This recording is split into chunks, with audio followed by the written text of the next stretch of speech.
Political land रहा है, लेकिन इस बार जो राहुल गांधी की यात्रा में भीड़ दिख रही है, ये भीड़ लग रहा है कि अजमल साहब को आप लोग डाउन करने की कोशिश कर रहे हैं और उनसे कोई गठबंधन की संभावना नहीं। अजमल साहब हेमंतो बिस्वा शर्मा के जूनियर पार्टनर हैं। बीजेपी और अजमल साहब के बीच में एक तालमेल है, एक रिश्ता है, एक जुगलबंदी है। एक ही सिक्के के दो चेहरे हैं।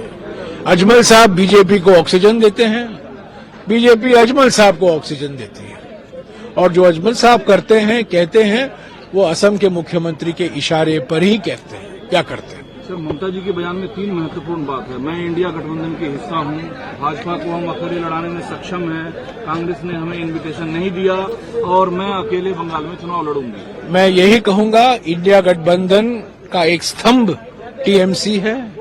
इंडिया गठबंधन की कल्पना हम नहीं कर सकते ममता जी के बिना।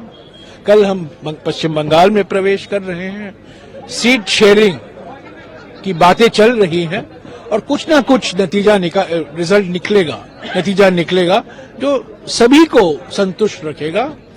अभी मैं यही कहना चाहता हूं कि ममता जी का हम बहुत सम्मान करते हैं, बहुत आदर करते हैं, और ममता जी ने जो कहा कि बीजेपी को हराना उनकी प्राथमिकता है, उस भावना के साथ ही भारत जोड़ो न्याय यात्रा कूच बिहार में कल दोपहर को प्रवेश करेगा। यात्रा में शामिल होना चाहती हैं तो इन्विटेशन दीजिए आप लोग। मेरे स्तर पर नहीं दिया जाता।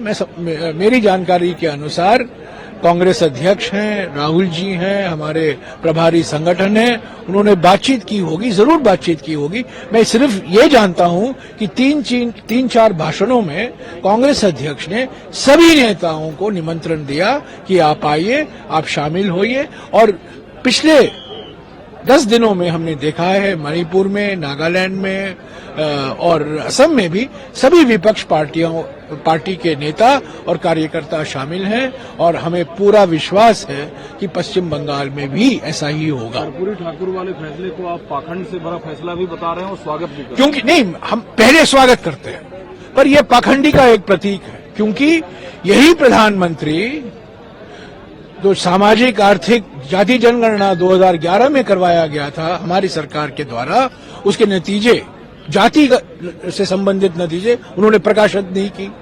और 10 साल से सभी पार्टियां, कांग्रेस पार्टी, वामपंथी पार्टी, आरजेडी, जेडीयू, सभी पार्टियां सामाजिक आर्थिक जाति जनगणना नहीं अपडेटेड 10 साल बाद, क्योंकि वो 2011 में किया गया था, 13 साल हो गए हैं, एक नई जाति जनगणना करवाई है।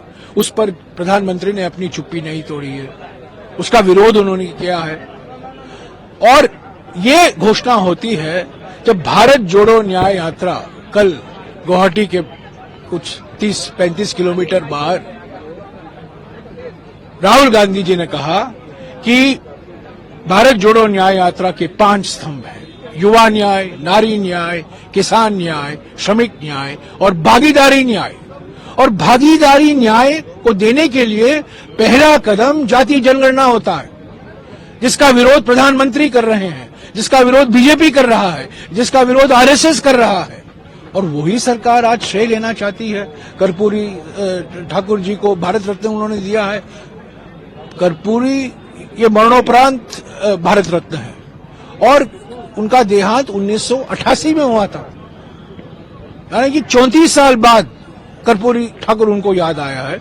उनको याद इसलिए आया है क्योंकि राहुल जी ने भागीदारी न्याय की बात की, क्योंकि राहुल जी बार बार जाति जनगणना की बात कर रहे हैं। अगर प्रधानमंत्री की नीयत साफ है, अगर असली वो कर्पूरी ठाकुर जी को सम्मान देते हैं, उनका आदर करते हैं, तो उनको जाति जनगणना करवाना चाहिए।